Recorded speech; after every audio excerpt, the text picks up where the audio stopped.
বাংলাদেশ শ্রমজীবী পার্টি রোদ বৃষ্টি উপেক্ষা করে রাষ্ট্র সংস্কার, গণহত্যার বিচার, সংখ্যানুপাতিক পিয়ার পদ্ধতিতে অবাধ, সুষ্ঠু ও নিরপেক্ষ নির্বাচন, ইসলাম বিরোধী সকল ষড়যন্ত্র এবং চক্রান্তের প্রতিবাদে সরহাদি উদ্যানে মহাসমাবেশের আয়োজন করে ইসলামী আন্দোলন বাংলাদেশ।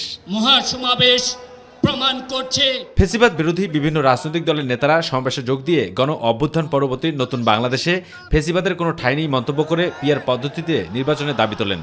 যে উপদেষ্টার পরিবর্তন হয়ে নতুন উপদেষ্টা বসানো হয়েছে, এখনো আমরা দেখছি যে সেই আগামী নির্বাচনে আল কোরআনকে জাতীয় সংসদে দিতে হবে। ফেসিবাদের দোসর যারা, তাদের বিচারও দৃশ্যমান হওয়া লাগবে।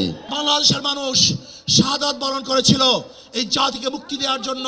গণ অভ্যুত্থান নিয়ে যারা তামাশা করবে তাদের ছাড় নেই মন্তব্য করে পিয়ার পদ্ধতিতে নির্বাচনের প্রতি একাত্মতা প্রকাশ করে জামাত সহ অন্যান্য দলের শীর্ষ নেতারা।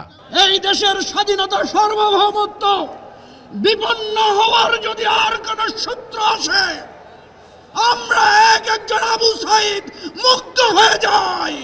এই বাংলাদেশ নতুন ব্যবস্থায় পরিচালিত হবে, নতুন সিস্টেমে পরিচালিত হবে। নতুন বাংলাদেশে কোনো দুর্নীতিবাজ, কোনো চাঁদাবাজ, কোনো টেন্ডারবাজের জায়গা হবে না।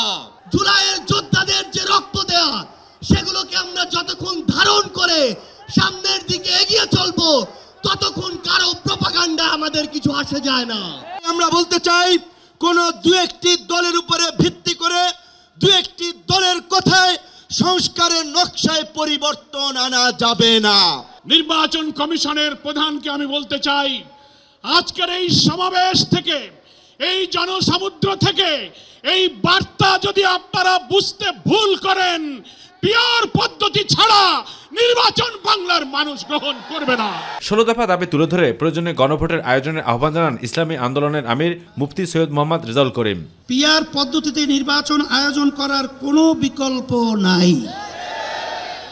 আজকের এই জনসমুদ্র পিয়ার পদ্ধতি নির্বাচনের পক্ষের জনসমুদ্র। দেশ গঠনে নারীদের ভূমিকা খুবই গুরুত্বপূর্ণ। ইসলামী আন্দোলন বাংলাদেশ নারীর স্বাধীনতা, সম্মান, অধিকার নিশ্চিত করতে চায়। আমরা নারীর প্রতি কোনো প্রকার সহিংসতা বরদাস্ত করব না। সমাবেশে সারা দেশ থেকে বিপুল সংখ্যক নেতাকর্মীর উপস্থিতিতে জনসমুদ্রে পরিণত হয় পুরো উদ্যান। প্রয়োজনীয় রাষ্ট্র সংস্কার, গণহত্যার বিচার এবং পিয়ার পদ্ধতিতে নির্বাচনী ব্যবস্থা এবং অতীতের ন্যায় প্রশাসন নির্বাচন না করার দাবি তুলে মহাসমাবেশে ডাক দিয়েছে ইসলামী আন্দোলন বাংলাদেশ। আর এটি সফল না হলে তারা রাজপথে নামতে বাধ্য হবে বলে হুঁশিয়ারি দেন বক্তারা।